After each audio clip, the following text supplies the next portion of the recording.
하나님께서 모든 사람의 의식에 당신에 대한 지식을 심어 놓으시고 그 씨앗을 끊임없이 유지시킨다라고 하는 점에서 모든 사람은 하나님을 알 수 있다라고 하는 이야기를 지난 3장에서 했습니다. 그러나 이제 이 4장은 바로 그 가능성을 부정하고 있습니다. 자신이 받은 그 씨앗을 마음에 소중히 키우고 있는 사람은 100사람 가운데 겨우 한 사람도 찾아보기 힘들다. 이런 이야기를 하고 있습니다. 더욱이 그것을 무르익게 해서 때가 되어 열매를 맺게 하는 사람은 하나도 없다. 이거 이제 칼빈이 즐겨 쓰는 수사법이죠. 표현법입니다. 이게 자주 이런 표현이 나옵니다. 100사람 가운데 겨우 한 사람도 찾아보기 힘들다라고 하는 말이죠. 그래서 그 결과 더러는 미신에 빠지고 더러는 악한 생각으로 하나님을 버림으로써 이 세상에는 진정한 경건이라고 하는 건 존재하지 않는다. 4장에서 지금 이렇게 말하고 있습니다.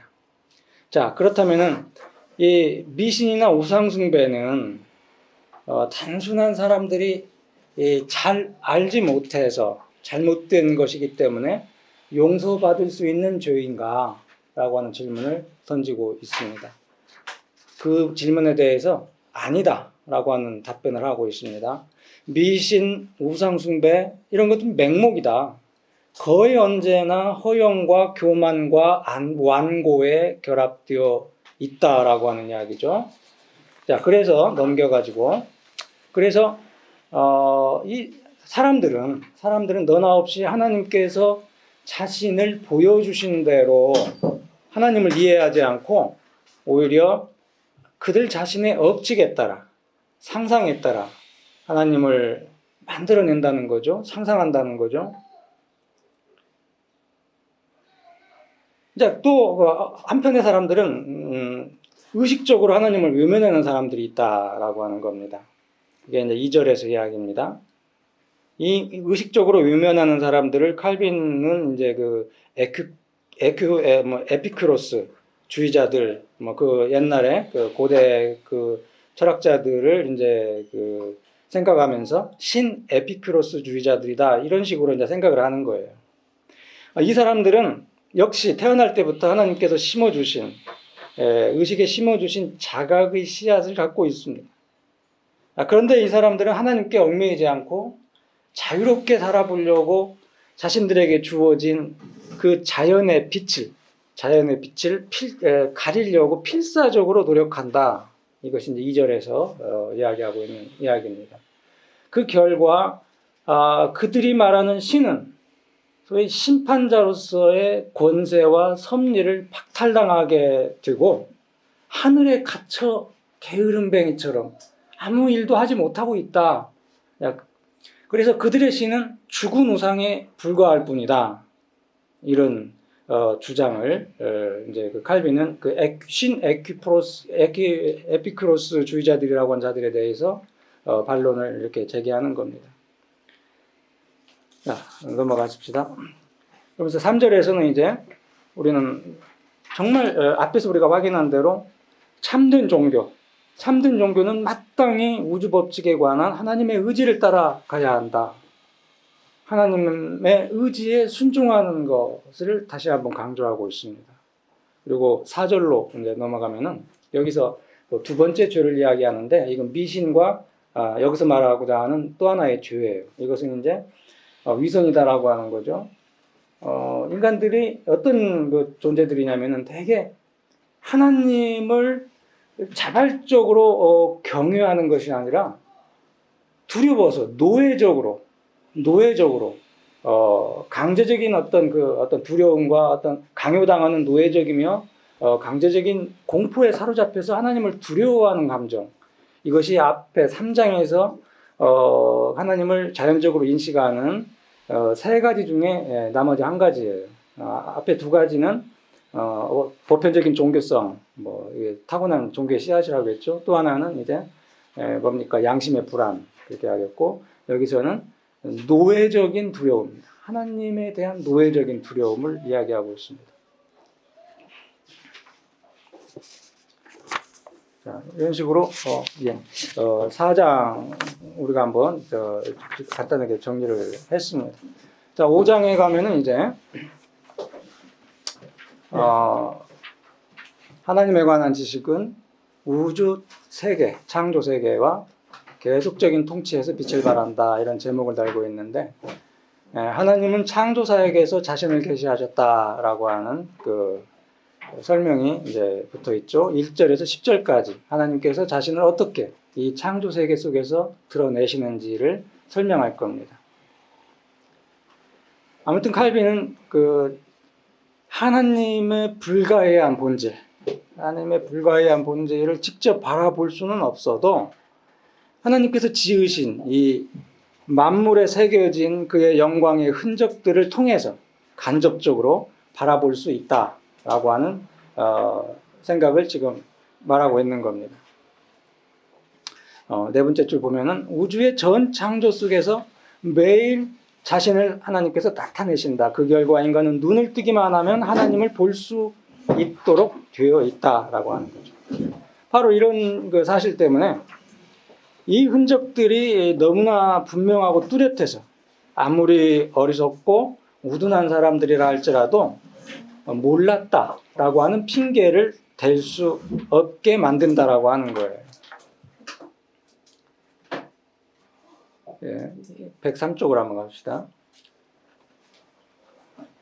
그런데 그 하나님의 영광이 창조의 세계에 있다라고 하는 사실, 그리고 우주의 그 세계가, 우주의 만물이 하나님에 의해 창조되고 유지되어진다는 것을 칼빈은 어디서 배우는가라고 하는 거죠. 단지 뭐 자연계시, 그러니까 세상을 통해서 배울 수 있으니까 바로 거기에서 하나님이 살아계시고 하나님이 우주의 창조주이심을 읽어낼 수 있다라고 하는 사실을 칼빈이 말하는가? 아니다라고 하는 거죠.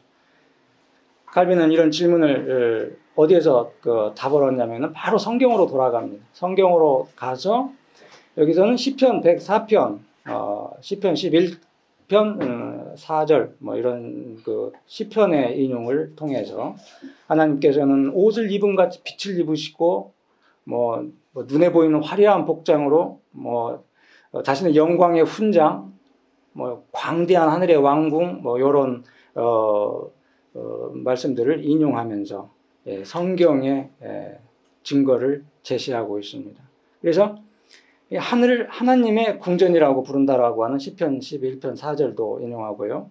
더욱이 무엇보다도 먼저 눈을 어디로 돌리든지 이 세계에는 적어도 하나님의 영광의 섬광이 빛나지 않는 곳은 하나도 없다라고 지금 설명을 하고 있습니다. 그러면서 이 세계는 정말 하나의 거울과 같다. 이 거울로 하나님을 바로 볼 수 있다라고 하는 이야기를 합니다. 자, 2절에서 하나님은 놀라운 지혜들을, 하나님의 놀라운 지혜들을 천문학이나 자연과학이나 의학 이런 것들을 통해서 칼빈은 이제 간략하게 설명을 해주고 있죠. 하나님의 놀라운 지혜를 보여주는 증거는 하늘과 땅에 셀 수 없이 많다. 천문학, 의학, 일체의 자연과학의 엄밀한 연구 대상으로 정해진 심오한 것들만이 아니라 가장 배우지 못하고 가장 무지한 자라도 보지 않을 수 없게 제시되어서 그들이 눈을 뜨기만 하면 반드시 그것들을 목격하게 되는 것이기도 하다. 근데 이제 이 칼빈은 인간을 하나님께서 만드신 것도 하나님의 지혜의 어떤 그 최상의 증거로서 이제 3절은 제시합니다. 인간을 가리켜서 하나님의 권능과 선하심과 지혜의 특별한 표본이라고 내세우고 있습니다. 인간은 옛사람들이 말한 바 있듯이 소우주다라고 하는 말도 합니다. 칼빈은 여기서도 다시 성경으로 돌아가서 바울의 아덴 설교, 사도행전 17장에 나오는 아덴 설교와 또 시편 8편 4절을 또 상기시켜 줍니다.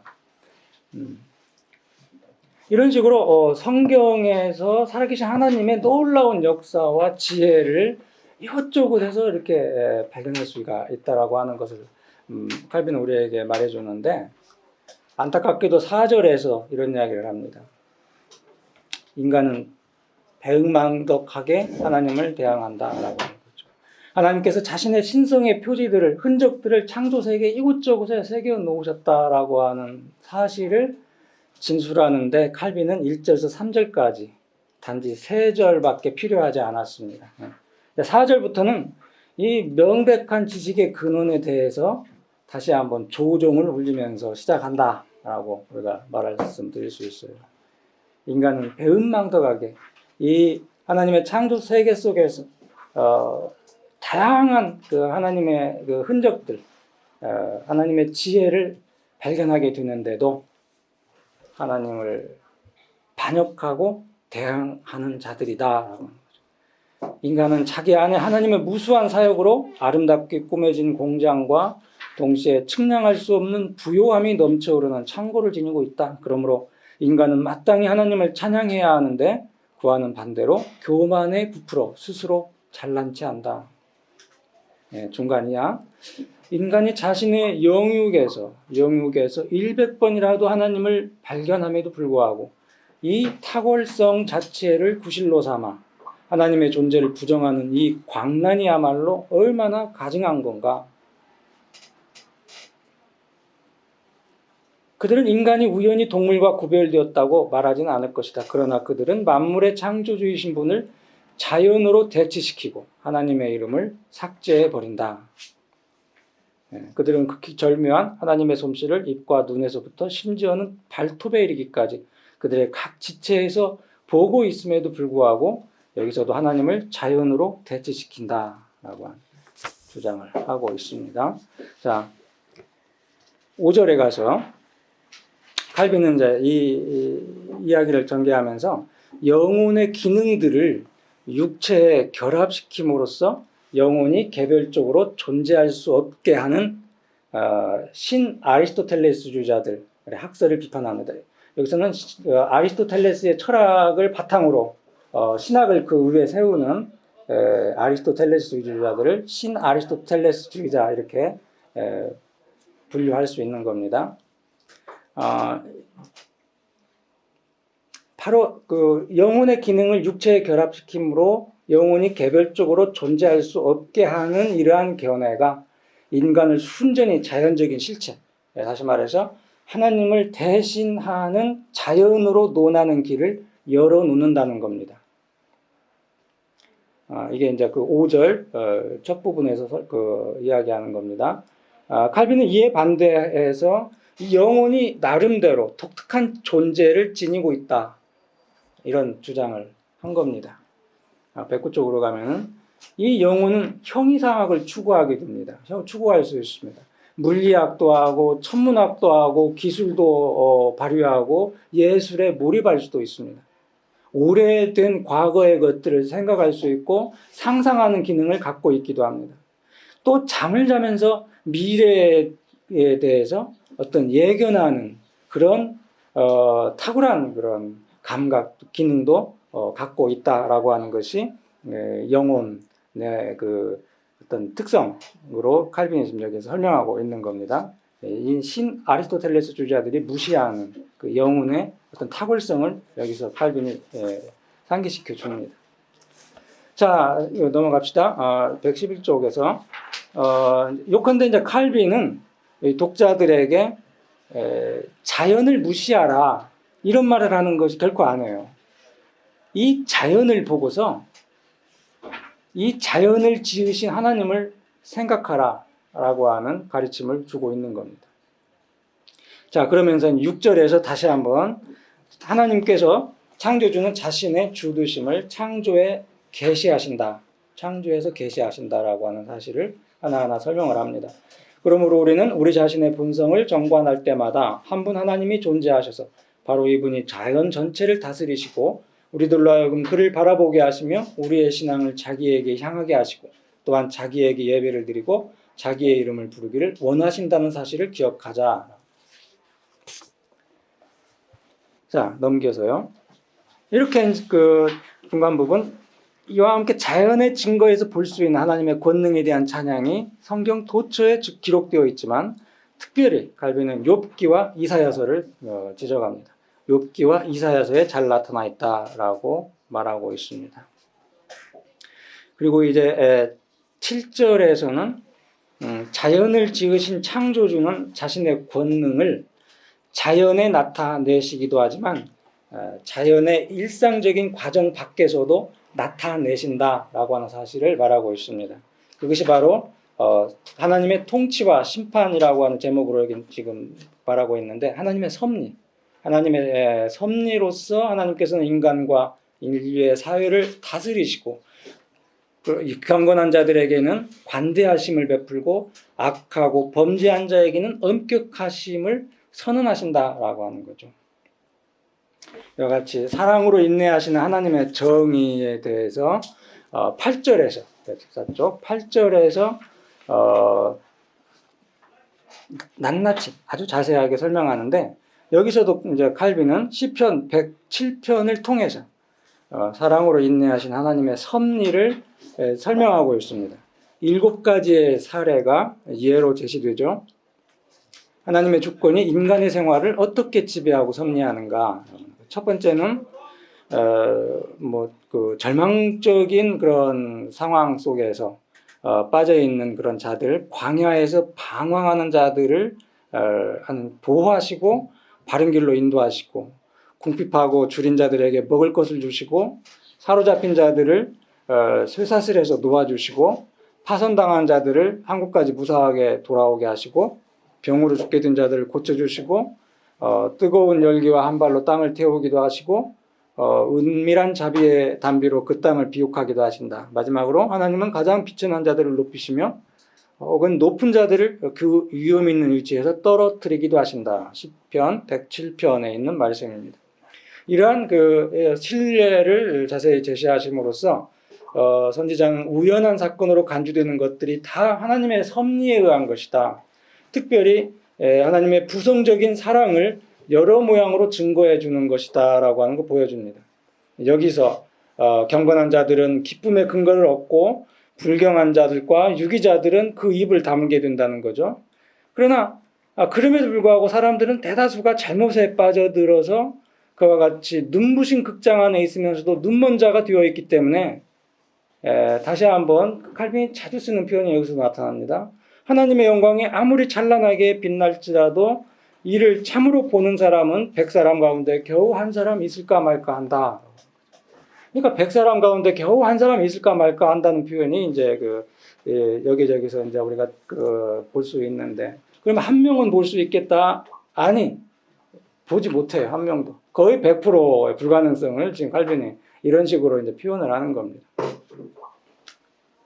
자, 그러면서 그 자연계시의 한계를 이렇게 분명하게 칼빈이 이야기를 하고 있는 겁니다.